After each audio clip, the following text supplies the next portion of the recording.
Michael Jackson was 4 steps from walking off stage when something stopped him. He had just finished his closing number. The crowd was erupting.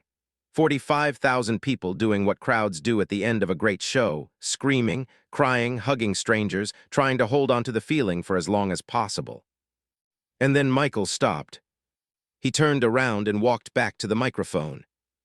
The crowd assumed an encore. They got something nobody in that stadium was expecting. And what happened in the next 6 minutes is one of the most quietly extraordinary things I've ever come across in all of the research I've done on this man. This is the story of September 3rd, 1988, Ullevi Stadium, Gothenburg, Sweden. And I promise you, by the time this video is over, you're going to see Michael Jackson in a completely different way. If you're new here, this channel is about moments that matter. Real stories behind famous people that most of the world never heard about. Subscribe so you don't miss them. To understand what happened that night, you need to understand what the Bad World Tour actually was. It's 1988. Michael Jackson is, and there is genuinely no exaggeration here, the most famous human being on planet Earth. The Bad album had just dropped the previous year and spawned 5 #1 singles.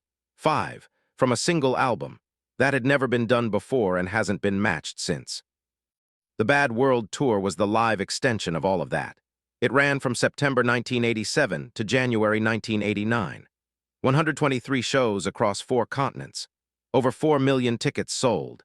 Every night in every city, Michael performed for crowds who had been waiting, in some cases, for years to see him live.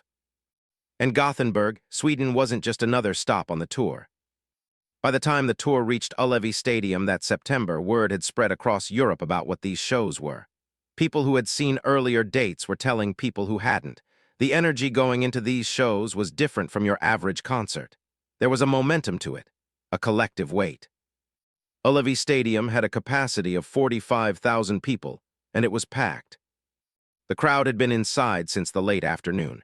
They'd moved through the opening acts. They'd sat through the long, electric anticipation that builds before a major show. And then Michael had come out and done what he always did, which was everything.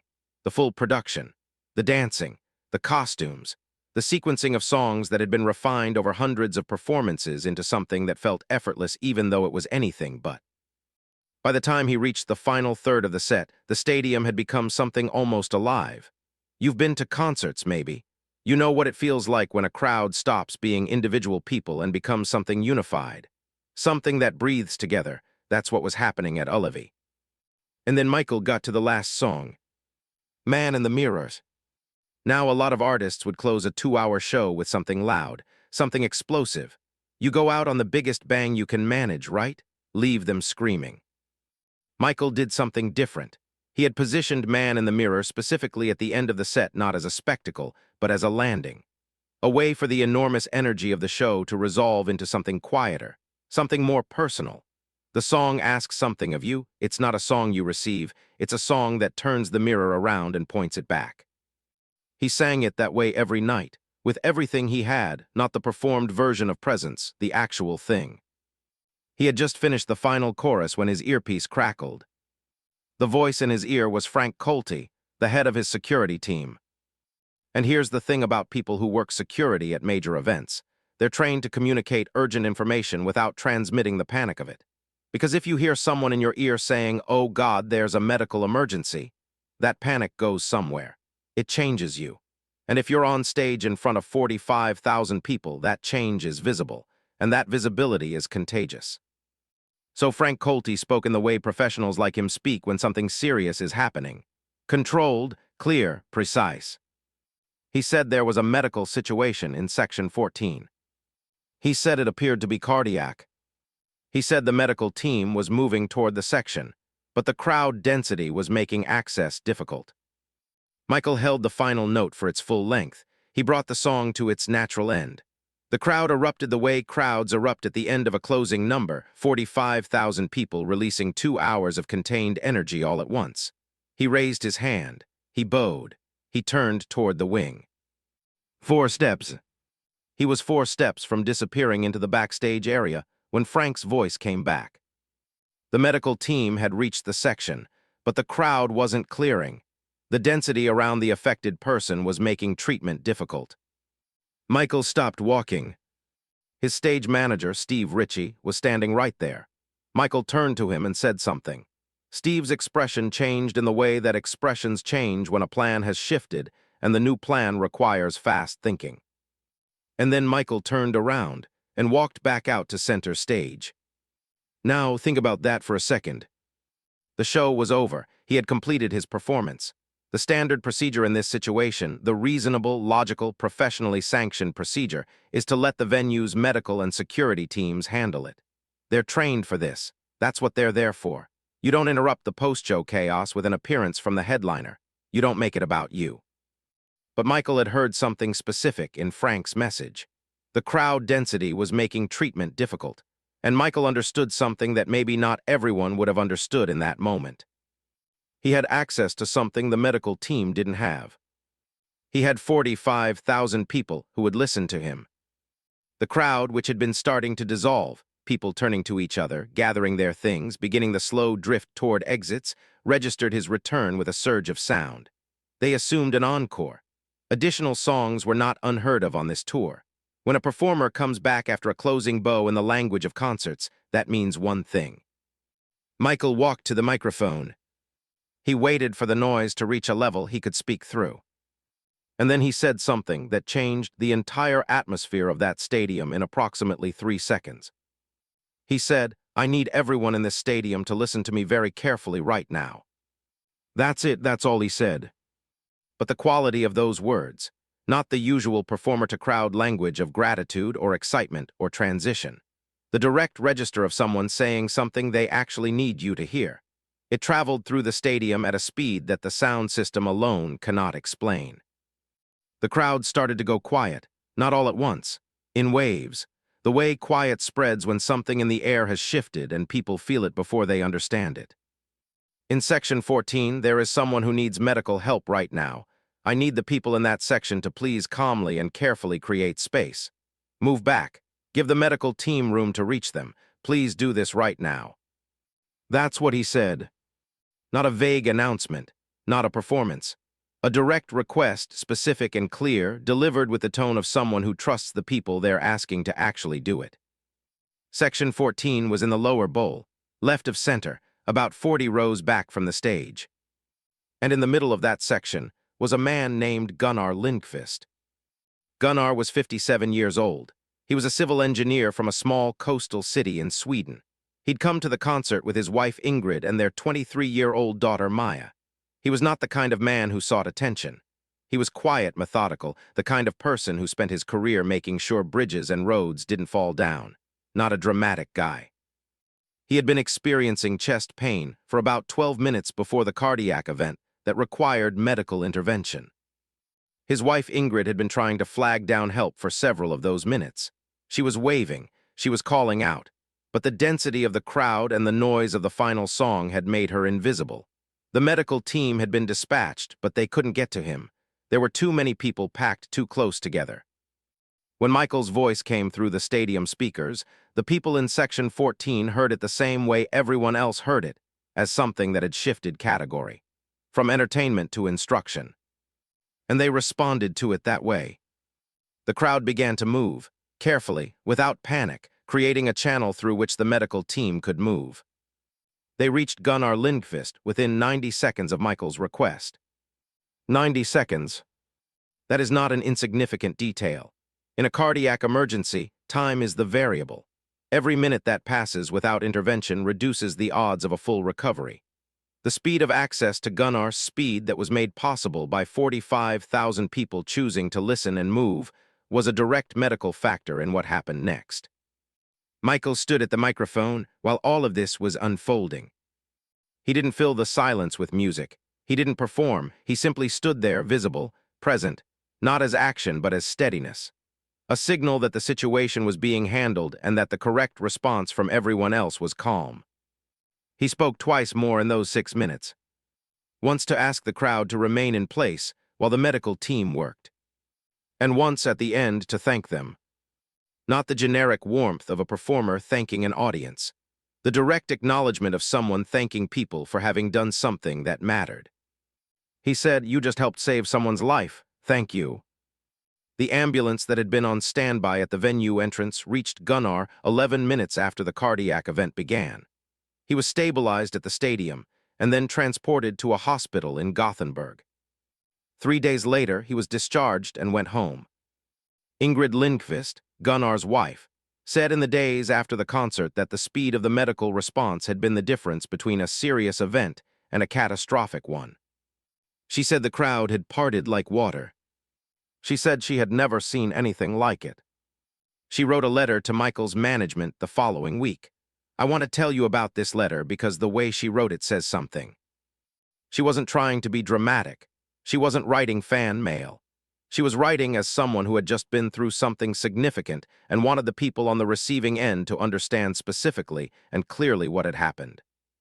The letter described the evening from her position in Section 14, what she had seen, what she had heard, what she had felt as the crowd around her shifted, and what she believed had made the difference. She wrote it the way a person writes when they want to convey a fact accurately, not to express emotion, not to create an impression, just to get the thing said correctly. The fact she wanted to convey was this. Her husband was alive, and the reason was a crowd of 45,000 strangers who had been asked clearly and directly to do something difficult in a difficult moment, and had done it. Michael kept the letter. It was found at his Neverland ranch after his death in 2009, in a folder with hundreds of other letters from people whose lives had intersected with his in ways the public never knew about. Each one was a moment that had mattered to someone. Each one had been kept deliberately. The letter from Ingrid Lindqvist was not marked differently from any of the others. It was just there, in the folder. Gunnar himself, quiet, not given to dramatic statements, wrote his own letter about 7 weeks after the concert. Not to the management, to Michael directly. He used a fan mail forwarding address his daughter had found with no expectation that it would actually reach him. He spent 2 weeks trying to find the right words, and then he decided that the right words were just the accurate ones. He didn't elaborate beyond what he could verify from his own experience. He wrote that he had been in Section 14 on September 3rd. He wrote that he didn't remember much of what happened after the chest pain started, but that Ingrid had told him everything, and that he'd watched footage from a broadcast camera in the upper bowl, and that he understood what had happened. He wrote, I am writing to tell you that I am alive. I think you should know that. He wrote, I don't know how to thank someone for that. I don't think there is a way to do it that is adequate to the thing being thanked for. But I wanted you to know that the person in Section 14 went home, that he is here, that he is grateful. He signed it with his name, his city, and the date. That letter also reached Michael. It also ended up in the folder. Gunnar and Ingrid had written those letters independently, with no coordination, with no knowledge that the other was writing. And they ended up in the same place, together. There is one more perspective I want to share with you. Maya Lindqvist was 23 years old on September 3rd, 1988. She was standing in Section 14 when her father collapsed. She has said that she has thought about that night differently at different stages of her life. When she was young, she thought of it primarily as the night she almost lost her father. As she got older, she thought about it more as the night 45,000 strangers made space. She says she thinks about it whenever she's in a crowd, in a train station, a shopping center, any compressed public space where people move past each other without acknowledging each other's existence. Doing the thing we all do, staying inside our own bubble because density requires it.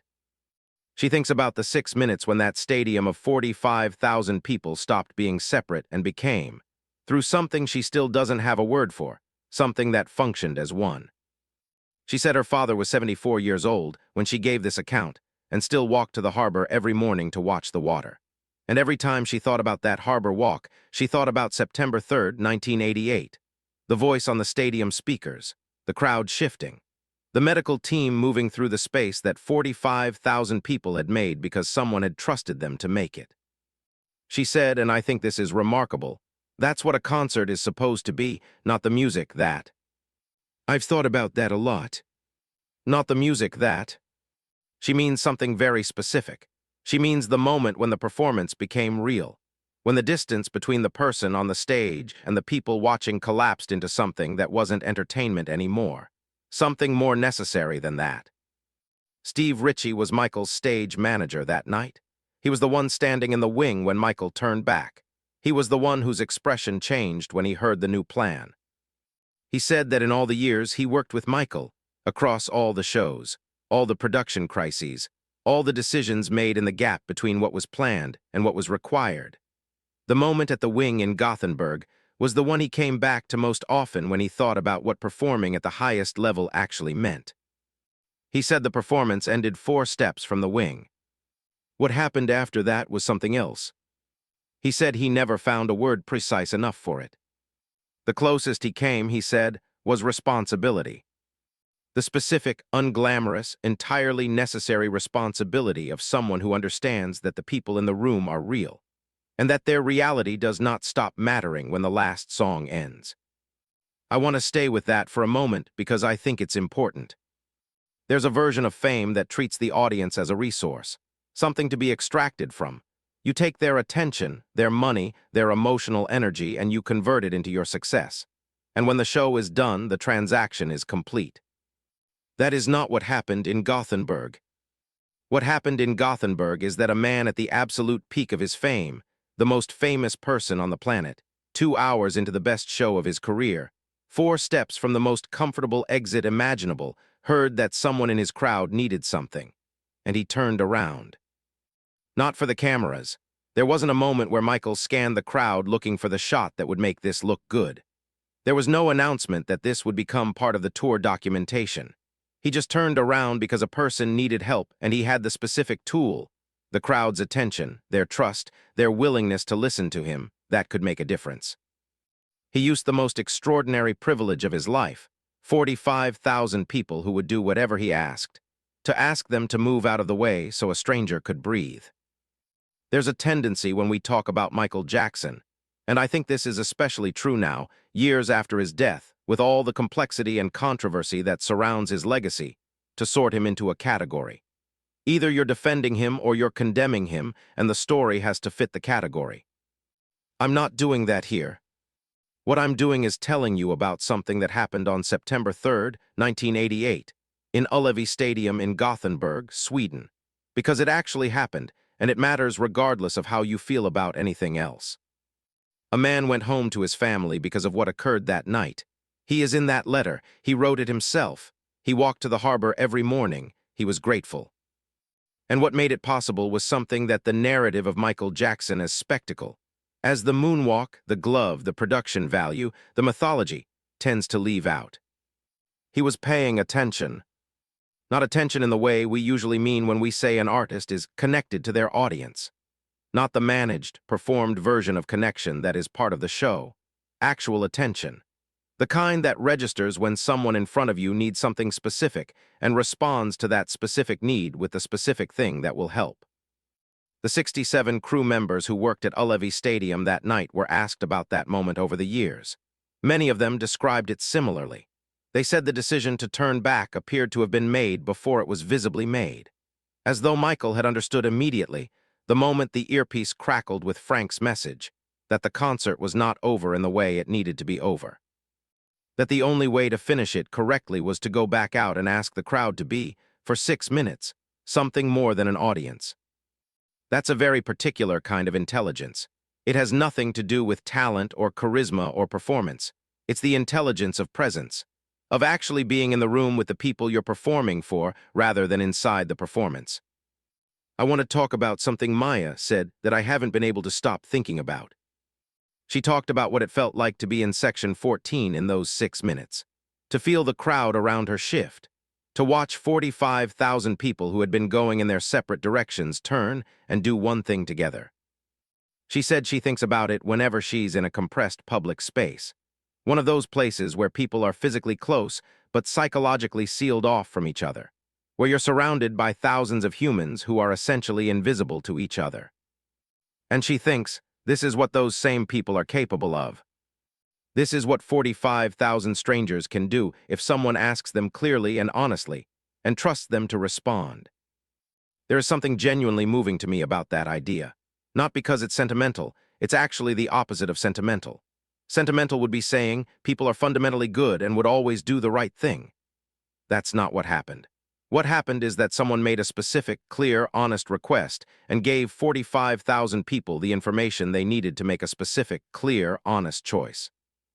That's the gap we miss when we talk about leadership or inspiration or human decency, as though they're abstract qualities that people either have or don't.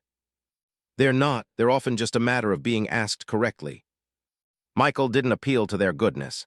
He didn't make a speech about community or compassion. He said, "Here is a specific person who needs specific help. Here is the specific thing I need you to do. Please do it right now." And they did. 90 seconds. The man went home. I keep coming back to the folder.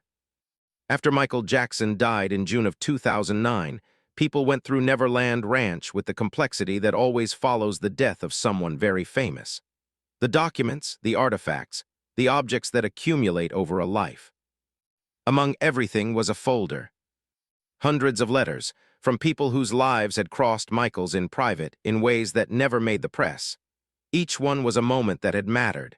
Each one had been deliberately kept. We don't keep things we don't care about. We don't make space for things that don't matter to us. The folder is a record of the things that mattered to Michael Jackson that weren't for public consumption. That weren't about building a persona or managing a narrative. They were just things that happened. Connections, moments. Gunnar's letter was there. Ingrid's letter was there. The man who went home and his wife who watched the crowd part like water, both in the same folder in the same place, never having planned it that way. I don't have a grand conclusion to draw from this. It's just a fact that feels like it means something. A man had a cardiac event at a stadium concert. 45,000 strangers made space. A medical team got through. He survived. He wrote a letter. His wife wrote a letter. His daughter thought about it for the rest of her life. And somewhere in a ranch in California, those letters were kept. Steve Ritchie, Michael's stage manager, said the performance ended 4 steps from the wing. What happened after that was something else. He said the closest word he found for it was responsibility. I think that's right. And I think that's the Michael Jackson story most people don't know. Not the moonwalk, not the records, not the mythology. The man who was 4 steps from the exit, who heard something in his earpiece, who stopped, who turned around, who walked back out there not to perform, to ask. Gunnar Lindqvist walked to the harbor every morning. That's the story. If this video made you think about something, if it changed how you see anything, even a little, that's what this channel is for. Hit the subscribe button so you get more of this. Leave a comment if you have a story about a moment like this, big or small, where someone asking the right thing at the right time changed everything. I'll see you in the next one.